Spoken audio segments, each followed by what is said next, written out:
Gente, hoje nós falaremos mais um pouquinho de P-51, tá? Nós vamos falar também o que aconteceu com a Ucrânia, né?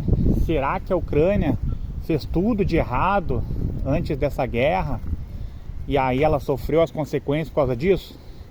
Então, tudo vai ficar mais claro. Peço também que você assista até o final. P-51, gente, eu tinha falado para vocês, né, que o P-51 é uma grande maravilha da Segunda Guerra e ele se destacou justamente quando trocou seu motor, né? Ele tinha um motor assim que não possibilitava assim tantas coisas, né? Não possibilitava que a aeronave ela tivesse seu mais alto potencial. E depois, né, que se instala o motor Merlin ou Merlin, como vocês queiram chamar, essa aeronave ela conseguiu ter mais alcance e esse alcance permitiu que novas missões, né, fossem feitas e que houvesse assim um avanço maior em território inimigo, né? Possibilitou então que essas aeronaves acompanhassem os bombardeiros, né? E o bombardeiro o que é? Um avião que bombardeia, né? Ele é cheio de bombas, né? Vamos chamar assim, material bélico assim, destrutivo, que é lançado aí no território inimigo, né?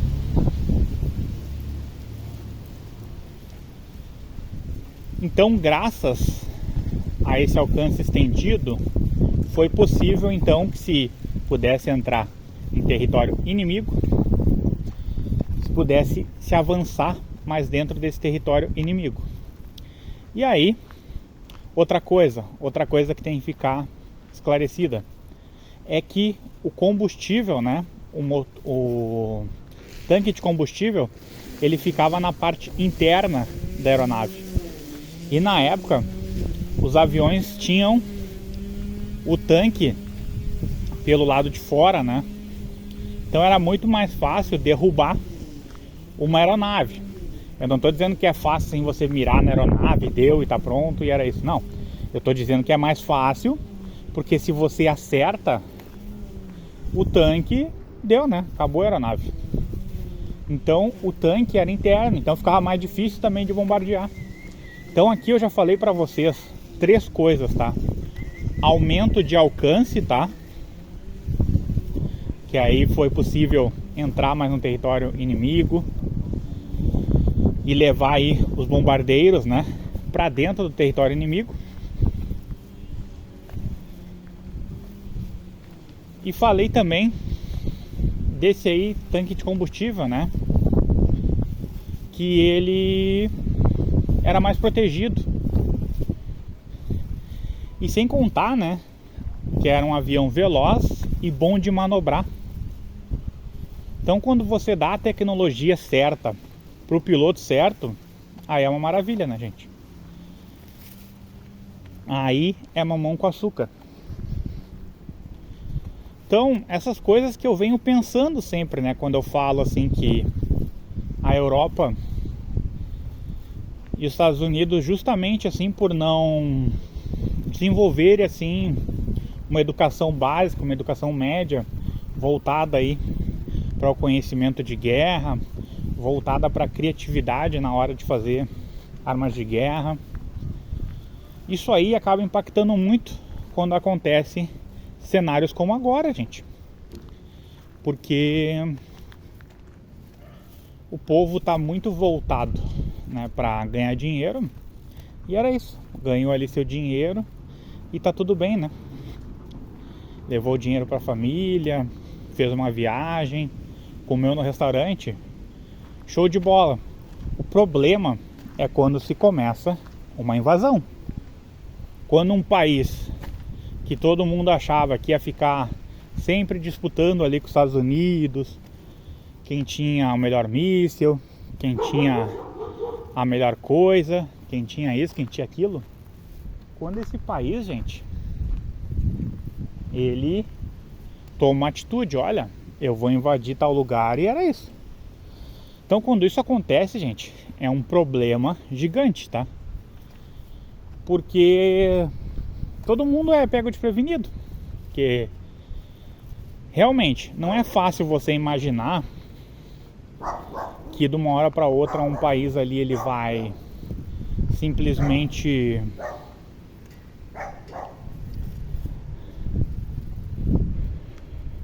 invadir o outro, né? Não é muito fácil você imaginar isso. E também não é muito fácil você imaginar que um país vai querer se aliar à OTAN assim do nada, né? Resolvi me aliar à OTAN. E eu não estou dizendo que é justificável, tá? Isso aí bem longe, né? Não estou dizendo assim, olha, é justificável aí um país invadir o outro porque um desses países entrou para a OTAN, e por ter entrado para a OTAN que a Rússia, assim, ela realmente tem todo o direito de atacar a Ucrânia. Não estou dizendo isso. Não estou dizendo que tem e não estou dizendo que não tem o direito, tá? Realmente eu não sei, gente. Eu vou falar sempre assim pensando, poxa, mas eu acho que a guerra é uma coisa ruim, tá? Pra mim a guerra é uma coisa ruim. Mas e se fosse eu que estivesse no lugar aí da Rússia, o que eu faria, né, gente? Será que eu ficaria olhando tudo, assistindo de camarote? Eu não sei. Realmente, né, por eu não saber, eu não posso ser aquela pessoa assim que eu vou chegar e vou dizer assim, olha, não deveria começar nada, não deveria fazer nenhum tipo de movimento, deveria deixar tudo como tá e deu. Não estou dizendo que é justificável o que é feito, mas também não estou dizendo que não é justificável. Eu sempre sou a favor aí de que não tenha guerra, né? De que a gente aí não tenha guerra, de que vidas sejam poupadas, entre outras coisas, né, gente? Só que realmente esse cenário aí, ele se tornou possível, né? Então, a Ucrânia, ela entrega as suas ogivas e ela perde ali uma grande arma ali que poderia evitar alguma coisa no futuro, né? O país ali com ogiva podia fazer alguma coisa. Não estou dizendo que por causa das ogivas a Ucrânia ganharia a guerra, não. Mas estou dizendo que poderia evitar um conflito bélico, de repente poderia ser assinado ali um acordo. Só que claro, né, gente, a gente nunca pode esquecer que a Ucrânia é sempre um país assim que teve ali um governo pró-russo ou teve um governo ali pensando de repente em fazer algum acordo com os Estados Unidos. Então a Rússia, ela sempre pressionou bastante, porque ela não pode ter um governo assim pró-americano perto dela, porque vai ali, né, começar a, como é que nós podemos dizer, a garfar os interesses ali da Rússia, né? Um governo pró-americano, ele vai, né, aos pouquinhos aí e favorecendo a Ucrânia, de repente aí protegendo aí a sua fronteira, né, de uma maneira assim mais eficaz, colocando ali blindados, colocando uma força aérea, colocando ali material de peso, né, para realmente ali conseguir fazer algum enfrentamento com a Rússia. Então imagine que os Estados Unidos, ele coloca dinheiro, ele coloca forças, ele coloca uma base do lado da Rússia. A Rússia não vai querer isso. A Rússia, ela vai enlouquecer, tá? A Rússia, ela vai pegar e vai dizer, olha, eu preciso entrar em conflito aí. eu vou ter que fazer alguma coisa, porque se eu ficar só olhando, esses caras daqui a pouco começam a querer entrar no meu território. Então a Rússia, ela não pode aceitar isso. Ela tem que fazer alguma coisa. Lembrando, né, gente, não tô falando fazer uma guerra, mas alguma coisa ela tem que fazer. E ela tentou, né, gente? Ela tentou e conseguiu, né? A Rússia anexou a Crimeia de uma maneira diferente.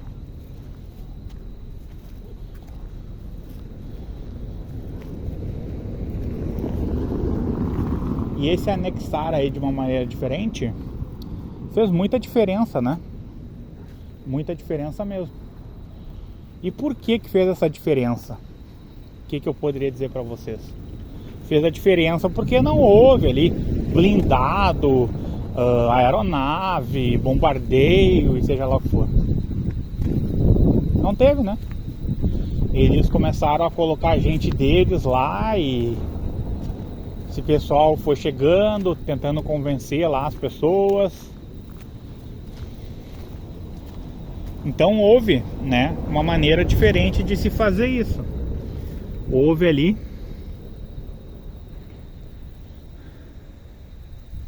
uma forma, digamos assim, né, um modus operandi diferente da Rússia. Só que o negócio ficou feio, enveredou. A Crimeia é um local rico e eles vão dizer assim, não, é que a gente queria a Crimeia porque a gente sentiu que todo mundo lá era russo e de uma hora para outra deveria ficar todo mundo russo. Não.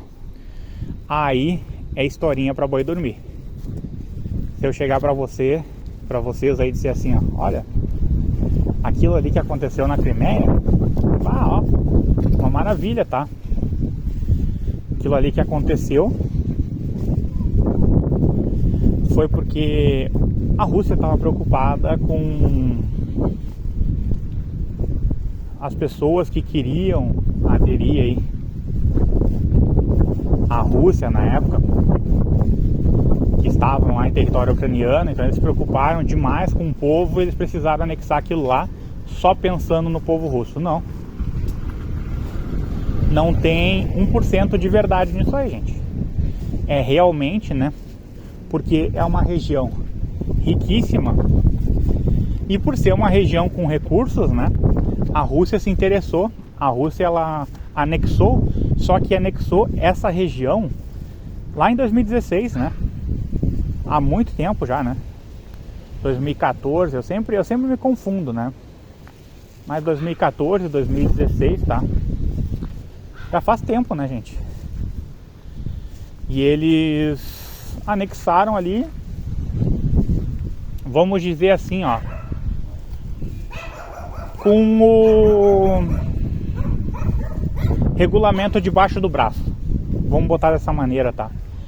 Eu não vou dizer aqui que invasão é uma coisa boa, eu não vou dizer que o que a Rússia fez é 100% honesto, mas como não teve assim 1 milhão de mortos por causa disso, como não teve muito sangue envolvido, como não teve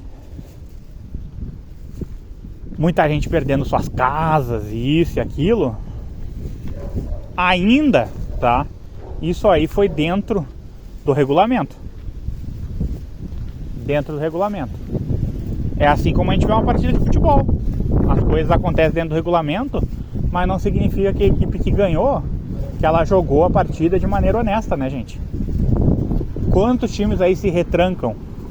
As pessoas aí dizem, ah, meu time ganhou. Mas o time se retranca, então o time precisa se retrancar para ganhar. Entende? Porque se for jogar futebol sempre, normalmente o time que tem mais dinheiro vai ganhar. Porque normalmente o time que tem mais dinheiro tem mais jogadores técnicos. Então, a tendência é o time ganhar. Mas aí entra outras coisas, né? Estratégia, se vai jogar mais defensivamente, se vai ser mais ofensivo. E é esse ponto que eu quero bater com vocês, né, gente? Poxa, quanta coisa aí eu falei. E a gente fica sempre, né, pensativo, né? Isso é uma coisa que deixa a gente pensativo. E falando em guerra, ó, tô aqui, ó, na rua Engenheiro Coelho Parreira.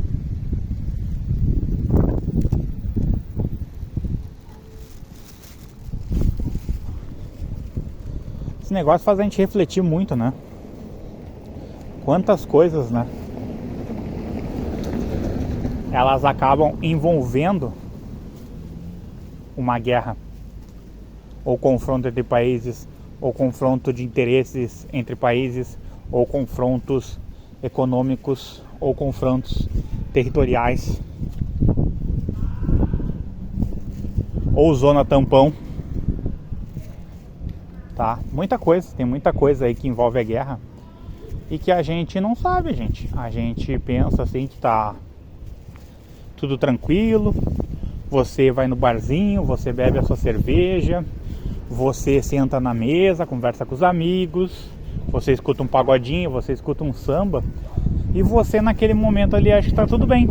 Mas na verdade, o mundo ele está sempre em ebulição, está sempre mudando, né? Eu lembro que um Atlas que eu tinha muito tempo atrás, década de 90, que eu usava ele, já não serve mais para hoje, né? Muita coisa mudou. E não é só em termos territoriais, né? Muita coisa ela acaba mudando também, gente, em termos econômicos. Por quê? Porque se for ver bem, o que aconteceu? A Ucrânia, gente, a Ucrânia tem um prejuízo de mais de 1 trilhão, tá? Sabe o que é 1 trilhão? Não consegue mencionar o que é 1 trilhão, tá? 1 trilhão perdeu assim muita coisa, né? A gente fala de território, perdeu aí mais de 1/5 do seu território, mas também dinheiro, né, gente? Porque é estrutura danificada, é hospital bombardeado, é escola, é residência, é pessoas, tá? Pessoa que você não vai recuperar. Você pode fazer muita coisa, pode botar para nascer aí os ucranianos daqui a 5 anos, tá? Você recuperar aí toda a quantidade de pessoas que faleceram, tá? Até a pessoa estudar, até a pessoa trabalhar, até a pessoa conseguir se inserir na sociedade. E mesmo que isso aconteça, gente, não é garantia de nada, tá? Não é uma garantia de nada. Não tem garantia, gente. Não tem garantia. Se eu chegar pra vocês e dizer assim, olha, tem garantia, tá tudo bem. Não. Não tem garantia.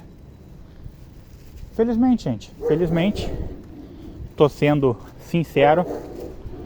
Se as pessoas se desenvolverem, a gente não sabe se elas vão contribuir para a sociedade como as pessoas que morreram contribuíram, né? E outra, pessoas que morreram na guerra, então defendendo a pátria. Então fica muito difícil. Porque a gente sabe aí, se morreu aí 800 mil soldados, 900 mil soldados, a gente sabe que eles morreram lutando, né, gente? E essas pessoas que estão vindo, a gente não sabe quantas vão lutar. E outra, não nasce só homem, nasce homem e mulher.